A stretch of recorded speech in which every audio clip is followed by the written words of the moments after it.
Welcome back to the channel, everyone. So today we have the Endor LAAT from Micro Galaxy Squadron. This is an Amazon exclusive. It sold out pretty quick, but right now as I'm filming this, it is currently in stock and the link will be in the description. So Jazwares did something new that I've never seen them do before. They shipped this in their own labeled box. This is exactly how it showed up on my doorstep. This is our second walker within Micro Galaxy Squadron. As you know, I have already reviewed the Hoth version, so be sure to check that out if you have not seen it yet.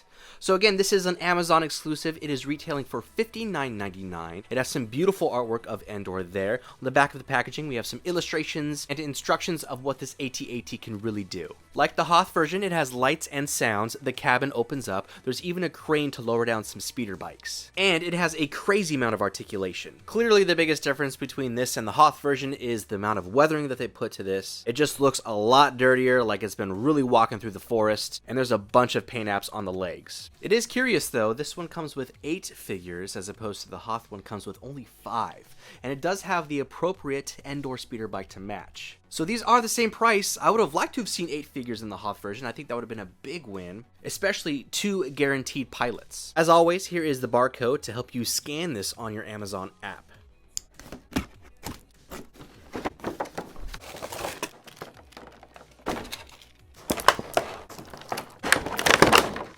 Now, I gotta say, I love this insert that they included. I mean, I think this would look really good in your collection. You can set up an entire shelf dedicated to Endor, and that would just tie everything in together. Here it is out of the packaging and all of its contents. So for $59, I think that's a pretty fair price for this. I mean, all things considered, it has lights and sounds, a crazy amount of articulation. I mean, the inside of the body opens up. It comes with 8 figures, which I think is a massive bonus compared to the 5 that we had with the Hoth version. It has the appropriate speeder bike, and it even comes with the cable Luke Skywalker hangs off of in The Empire Strikes Back. So with all those things mentioned, I think this adds a lot of value to this. I mean, I already really enjoyed the Hoth version, so I know I'm going to like this one as well.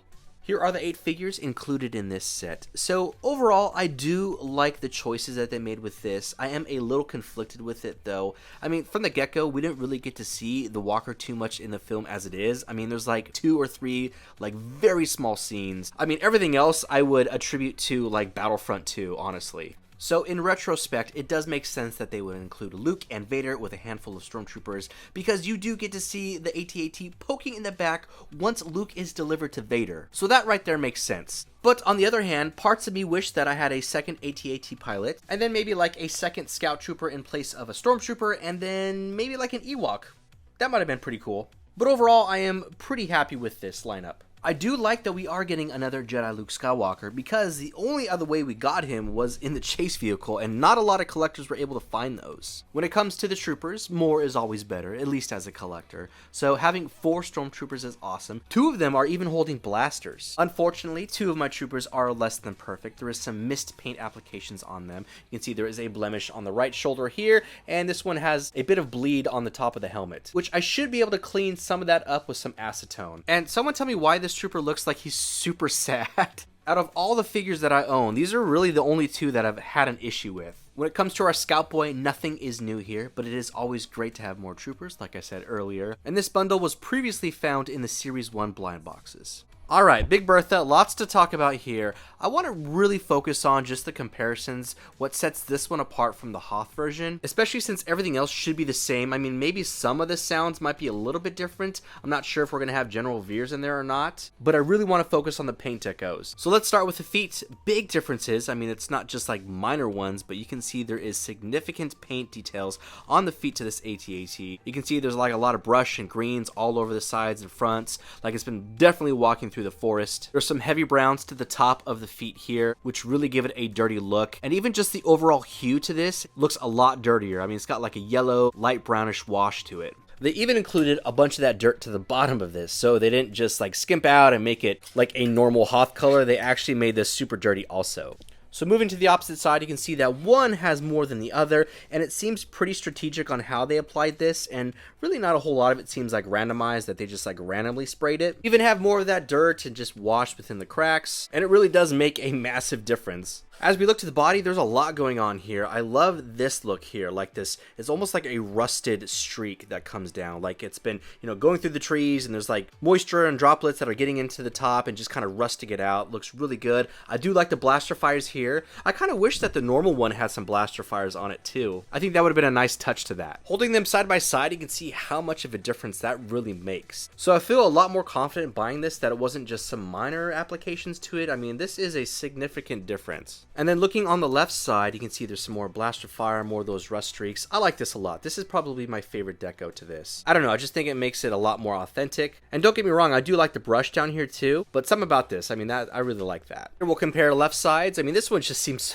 so naked compared to this one, but I mean, for obvious reasons. And then moving to the backhand sides, I mean, just more of that dirt and yellowing throughout. To the tops of the bodies, there is some differences. Not a crazy amount, but you can definitely tell that this one does stand out. Now at the head, I really like the deco that they did here. We have some blaster fire coming off, but my favorite part is going to be here at the tips of the turrets. You can tell that this thing has been popping off because look how dirty that is. And now when I see them side by side, I would have loved to have had the Hoth version have this also. You know what? I could probably actually apply something myself to it. These are honestly just a great canvas, especially if you are a customizer and you're crafty. I'm not so much, but seeing what this looks like, I would be really tempted to start applying my own washes to this and adding my own decos. Here I'll give you a nice aerial look so you can see the big differences between the two from afar. And I mean, it's just night and day. So now we know what this looks like on the outside. So let's open it up and see what it has to offer on the inside. So within this body, we have a hatch right here. We can take this off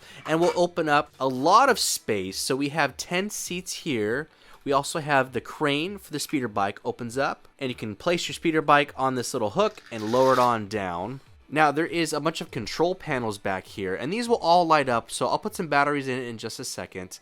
But I want to show you the inside, all the sculpting and details to this. Now in my Hoth video, I loaded this thing up with figures. Now I didn't have all the appropriate figures, I put some clone troopers in there just to give you an idea. So if you want to take a look at that, then I recommend watching that video. I absolutely love that they were able to gut this thing and add as much space as they did. And they sculpted every little part in here. The floorboards have some panels to it, some lines, there's some wires and some tubing throughout. You have space back here for 4 speeder bikes, and these vents up here light up also. Putting the bike on these little pegs is pretty self-explanatory. It's basically the same concept as the clear stand. This very back one here at the bottom is the trickiest one to get the bike under, but I propped this up a little bit and it makes it a lot easier to put it on. This speeder bike crane is a pretty nice touch to have. It's on basically a swivel joint. It has a little claw to place your speeder bike on. It can lower all the way down to the boys. And that's honestly pretty cool. That's a sweet feature to add to this. And when you're done and you want to bring it back up, there's a little gear right here. All you have to do is just keep pushing it backwards and the bike will eventually come up to the AT-AT. Here's a quick mock-up of what it could look like if you wanted to display some of your figures in here. I went ahead and put the batteries in so I can show you what those lighted panels look like in the background. They honestly have some decent brightness to it, and it is enough to get the job done. The 10 seats up top is definitely a nice touch, and I look forward to eventually filling this thing with all the appropriate figures. Our last area to place figures is going to be here at the head. We have 2 spots for some pilots and a 3rd area for another figure. In the Hoth video, I put General Veer standing right there. They sculpted the inside of this really well. Per usual, there's a lot of little buttons and like little levers and gauges and things like that. Overall, I'm really happy with this cockpit. When it comes to the lights and sounds, we have 2 buttons for that. We have one on the top, one on the side right here. This one will actually activate the AT-AT. And if you go 30 seconds without doing anything, it will automatically power down. The batteries are placed on the underside and they are just held together by 2 screws. I use just a basic little screwdriver and it takes 3 AAAs. Alright, let's power this on and see what we got.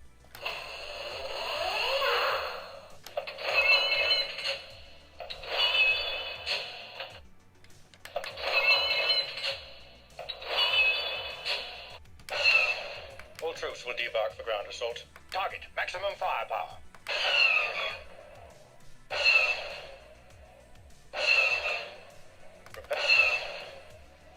Target, maximum firepower. All troops will debark for ground assault. Prepare to target the main generator. So the speakers sound nice and loud, very clear also. One thing I noticed after I finished my Hoth video is if I hold down either of these buttons, it will continue that sound effect until I let go of it. So for example, this is the walking sound, and it will keep playing it until I let go. The same thing goes for the blaster fire up here. If I take this, hold it down, it should keep going.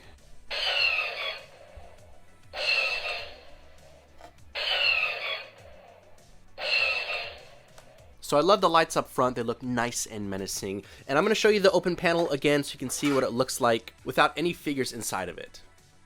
The last big area to this piece is going to be the articulation. It has a lot going on to it. So we'll start with the head. It seems like it is on a ball joint, so we can move it downwards, a great amount, upwards, and then also left and right. And one thing that I noticed with this is each time you move it, there's a click. And I really like that because it seems like it is clicking into a new slot each time you move it, which will prevent it from slipping into the next joint down. And this area at the neck is like a rubberized type of material, which is great because, I mean, that is something that it would resemble in the film. The legs are absolutely fantastic. We have 3 joints per leg. So at the base of the body, we can bring them up about a good 90 degrees, which is awesome. So you can lay this thing all the way flat if you wanted to. And then from there, we have like a knee joint, so we can move it forwards and also backwards. So that adds a lot of articulation. I mean, you can probably get this thing into like a running position or something that's like super crazy. And then from there, we have like a little ankle joint, so we can take this, move it forwards also, and just a lot of clicking into place, which is so good. I like that they do that and that it's not just like a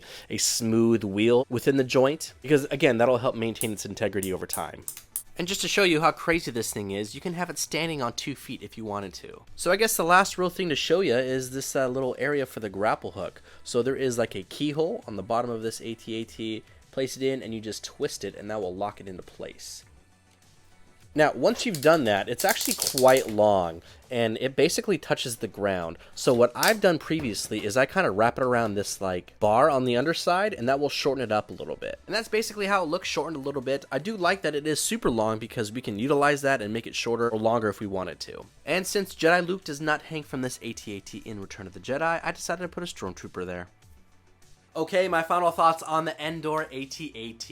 I gotta say, I definitely like this one a lot better than the Hoth version. I love the paint apps and the decos to it. It just looks really dirty, and that it's been cruising through that forest. I also love that it comes with 8 figures as opposed to 5 from the Hoth version, which bums me out a little bit because I do think seeing this one, the Hoth version should be a little bit cheaper since it doesn't have quite as many paint applications, and it has 3 less figures. So with that being said, I think we're getting the most bang for our buck with this AT-AT.